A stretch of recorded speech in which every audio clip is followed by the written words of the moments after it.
Kiamat tidak akan terjadi hingga manusia saling berbangga-bangga dalam membangun masjid. Mereka pikir semua orang itu tidak terganggu ketika mendengar pengajian yang berjam-jam itu. Ya, karena dari kecilnya aja udah digituin, udah diomelin, udah diancam, udah dipukul.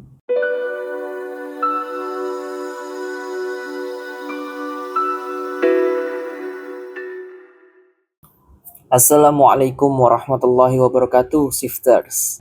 Ketika Rasulullah Shallallahu Alaihi Wasallam dan para sahabatnya itu baru datang ke Madinah pas hijrah ya, Nabi Muhammad Shallallahu Alaihi Wasallam dan para sahabatnya itu membangun sebuah masjid yang di kemudian hari dinamakan Masjid Nabi, Masjid Nabawi. Walaupun sebelumnya Nabi dan para sahabat juga sudah membangun masjid pertama yaitu Masjid Kuba.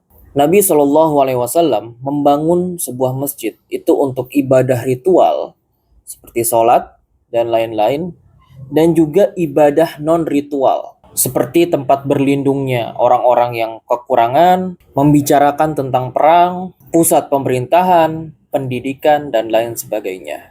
Saya pakai istilah non ritual, ibadah non ritual, karena untuk menekankan bahwa yang tadi itu juga termasuk ibadah loh. Bisa bernilai ibadah. Yang ibadah itu bukan sekadar sholat dan zikir saja. Di zaman dulu, di zaman Nabi, masjid itu jauh dari kata megah. Tapi kualitas masjid dulu itu jauh lebih berkualitas daripada banyak masjid-masjid sekarang.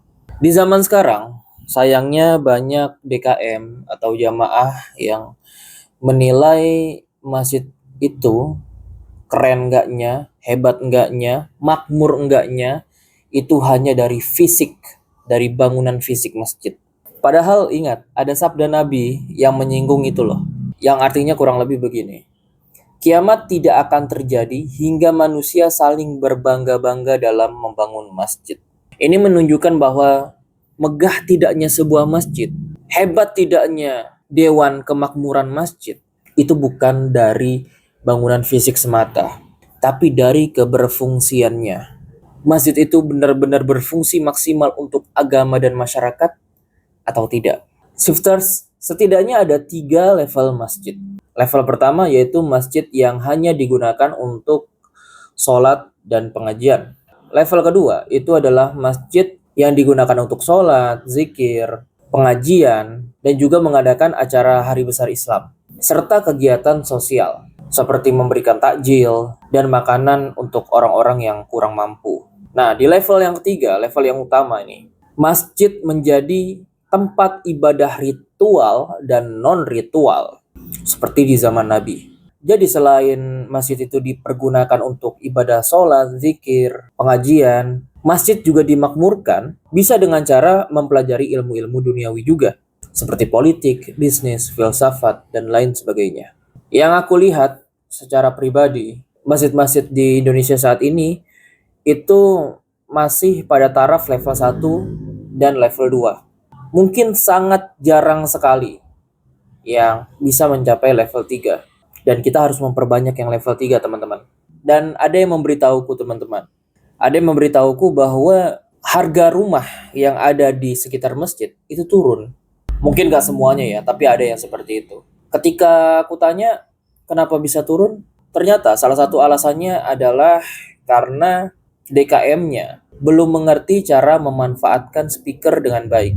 Mereka pikir, DKM pikir, kalau mereka menggunakan speaker selain dari azan atau hal-hal yang dimaklumi, itu bisa bernilai pahala. Jadinya dia mikir daripada tanpa speaker, mendingan pakai speaker aja. Niatnya supaya orang lain yang mendengarnya di luar masjid itu bisa mendapat pahala juga. Dan DKM-nya yang membunyikan speaker itu juga dapat pahalanya. Niatnya seperti itu.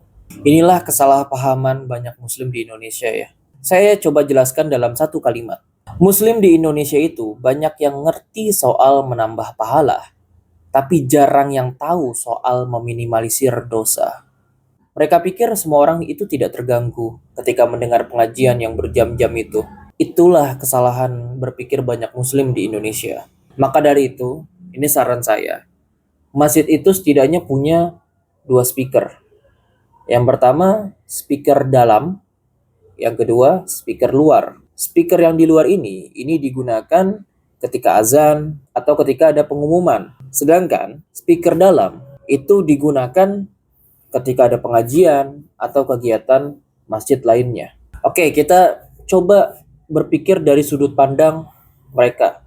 Mungkin mereka pikir kalau masjid itu terlalu sunyi karena kegiatannya tidak dispekerin, mereka takut dianggap masyarakat sekitar kalau masjid itu tidak makmur.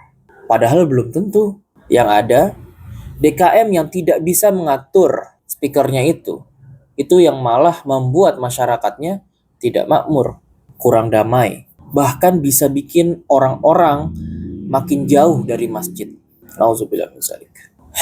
Nah, jika para DKM bingung, kenapa anak muda zaman sekarang itu malas ke masjid, malas memakmurkan masjid? Sebaiknya tanyakan dulu ke diri sendiri. Apakah program-program di masjid itu mendukung perkembangan dan keingintahuan anak muda atau tidak? Atau mungkin cuma program-program yang dinikmati oleh orang tua saja? Dan lihatlah bagaimana cara DKM atau jamaah mengatur anak-anak yang suka main-main di masjid, yang suka bercanda di masjid, yang suka lari-larian di masjid. Apakah diomelin? Apakah diancam? Atau mungkin sampai dipukul? Jika memang seperti itu, maka wajar aja dong apabila anak kecilnya itu jadi takut ke masjid. Dan mungkin remajanya, dewasanya juga tetap takut ke masjid, juga menghindari masjid. Ya karena dari kecilnya aja udah digituin, udah diomelin, udah diancam, udah dipukul. Maka, shifters, jika masjidnya cukup besar, sebaiknya ada tempat khusus untuk bermain anak-anak. Di situ anak-anak bisa lari-larian, bercanda, dan permainan lainnya. Tentu dengan pengawasan orang tua ya, atau DKM ya. Tapi jika masjidnya tidak terlalu besar, DKM itu bisa mengajak anak-anak bermain di dalam masjid atau di pelataran masjid di luar waktu sholat berjamaah. Persis seperti di Turki. Bahkan di Turki itu imamnya yang ngajak main anak-anak. Buat para orang tua, orang yang sudah tua, ingat pemikiran Anda dengan pemikiran anak kecil itu berbeda. Anak kecil itu memang wajar main. Anak kucing aja suka bercanda. Tapi ketika kucing besar, itu dia udah jarang bercanda. Begitu juga anak manusia. Anak manusia wajar kalau main bercanda. Kalau memang bercandanya itu udah keterlaluan, udah berlebihan, ya diatur, dikasih tahu, bukan diancam, bukan dipukul. Anda ini benar-benar mau makmur nggak sih masjidnya? Maka teman-teman, penutup dari video ini, sekelompok masyarakat muslim itu bisa dinilai berkualitas atau tidaknya itu dari masjidnya, dari kualitas masjidnya.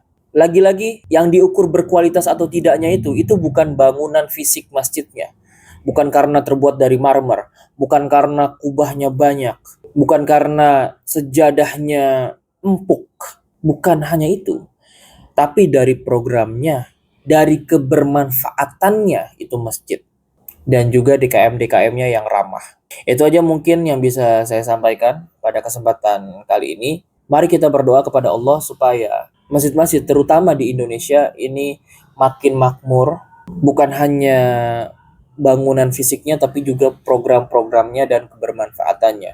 Amin. Terima kasih buat yang sudah menonton. Terima kasih buat yang sudah like, komen, subscribe, dan share. Saya Bayu Ilham Sulaiman. Wassalamualaikum warahmatullahi wabarakatuh.